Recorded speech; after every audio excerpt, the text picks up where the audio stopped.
Matapos pumanaw ang dalawang Japanese boxer na sina Shigetoshi Kotari at Hiromasa Urakawa, pati na rin ang pagkakakomatos ng kanyang kapatid na si Ginjiro Shigeoka matapos matalo sa ating kababayan na si Pedro Taduran.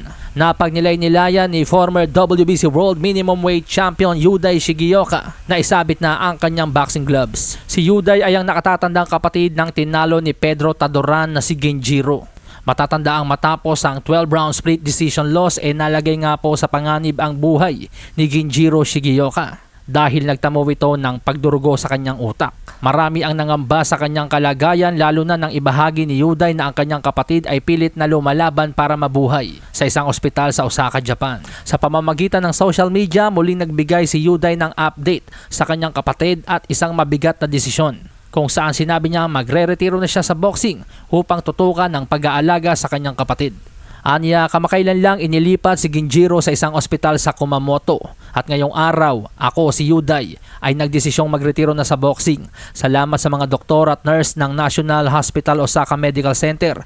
Buhay pa si Ginjiro. Sila ang nagligtas sa kanya. Sa ospital sa Kumamoto, sumasailalim si Ginjiro sa 3 uri ng rehabilitasyon araw-araw, 3 oras bawat session. Araw-araw siyang pinapalakas ng loob ni Yuday. Sinasabing huwag kang susuko, Jin. Patuloy kang lumaban. Noong October 2023, sabay na naging world champion ang magkapatid sa iisang boxing event.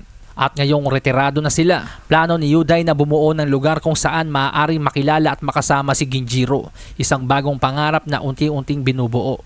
Sa tono ng pananalita ni Yuday, parang plano niyang bumuo ng boxing gym. Isa itong tahanan ng alaala ng muling pagbangon at ng pangarap na hindi kailanman namamatay. Dito makikilala mo si Ginjiro hindi lang bilang boksingero, kundi bilang inspirasyon.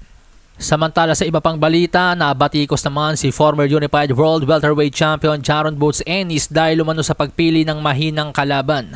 Sa October 11 sa Wells Fargo Center, Philadelphia, makakasagupan ni Ennis si Luis Malima. Bagamat galing ito sa 3 sunod-sunod na panalo kontra sa mga undefeated fighters, pero hindi kilala mainstream itong si Luis Malima. Unang beses pa lang itong lalaban sa Amerika sa October 11. Kaya't marami mga boxing fans ang hindi sang-ayon sa piniling kalabanin ni Jaron Ennis. Pero paliwanag ni Ennis, hindi talaga si Lima ang kanyang gustong kalabanin. Anya, si Jesus Ramos at Sergey Bohachuk talaga ang kanyang tinarget. Anya sa panayam ng YSM Sports, that's not who we wanted. I asked for Jesus Ramos and Sergey Bohachuk and all these other guys. Lima was the only one who was available and took it. Everybody else is either injured or got a fight coming up or a mandatory. I'm glad Lima took it. Pero pagbubunyag ni Jesus Ramos, mga amigos, maling Ramos ang napadalahan ng offer. Hindi siya kundi ang kanyang tiyuhin na si Abel Ramos na isang welterweight lang. Ani Jesus Ramos sa kanyang post sa social media, wrong Ramos. He sent my uncle Abel who fights at 147, an offer to fight at 154.